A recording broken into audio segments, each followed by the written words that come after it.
Has the Great Britain joined the so-called Third World? In a heated government hearing this Monday, UK lawmakers grilled their Defence Procurement Minister, James Cartlidge. Why, you ask?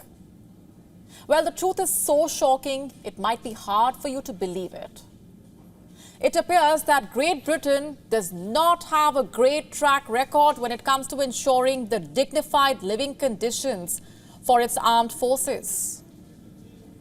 British military personnel have reportedly been living in appalling conditions in what have been described as rat-infested barracks.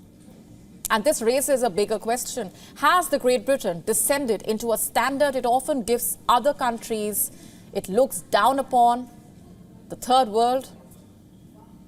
They say you should judge your government by how they treat the most vulnerable, also their armed forces. The armed forces protect the country from all kinds of threats.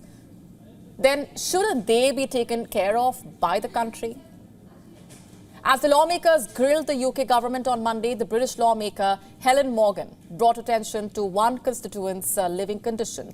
The military personnel were reportedly living in rat-infested accommodation, with 2 to 6 soldiers living in the same room. Can you imagine that? The condition was so bad, in fact, that makeshift measures were taken. They brought in 40 shipping containers and repurposed them into rudimentary hotel rooms just so that they can live in them. Seeking accountability, the lawmakers pressed Cartlidge for reassurance on whether there were concrete plans to improve the living conditions.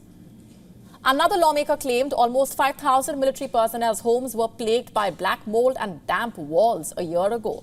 Many of these properties have families with kids living in them. A year on, they continue to live in these conditions. They say at least 60% of these housing units require immediate attention. The lawmakers have said that the situation was not good and demanded that the government fix the accommodation. In response to that grilling, Minister James Cartlidge apologized and assured that he will look into these claims. He said that the government is working to ensure that the forces personnel benefit from the work that the government is doing. But you see, this is not the first time that such a report has come out. A BBC report from a few years ago described the soldiers' barracks as worse than being on the front line. Reports up until last year, in fact, indicated how dozens of military personnel as well as their families say they have been forced to live in these damp houses without heating. Some say they have waited for days or sometimes weeks for repairs. In fact, according to the UK's official figures, about 3% of the flats and homes across the UK are classified as having damp. But here's the caveat. This official figure counts only those cases deemed severe enough to sway a surveyor's house health safety test. The reality is this, that far more homes are affected by damp and mold. And the sad part is, its impact is not evenly spread.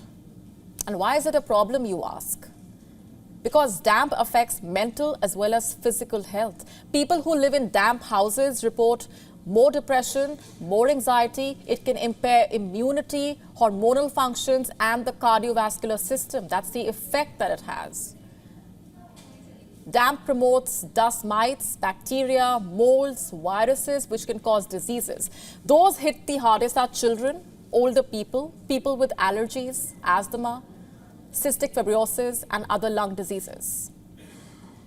Surely people deserve better than this. Living in such neglected conditions is sure to affect the welfare and the morale of the military personnel. Think about it. Surely a first world country should not have to face these challenges, especially soldiers who lay down their lives for their country. They should not be treated this way. And if this is happening year after year, then where does accountability lie? Why is it being ignored? Surely the personnel of the Royal British Forces deserve more than the British government's ignominy. WION now available in your country. Download the app now. Get all the updates on the move.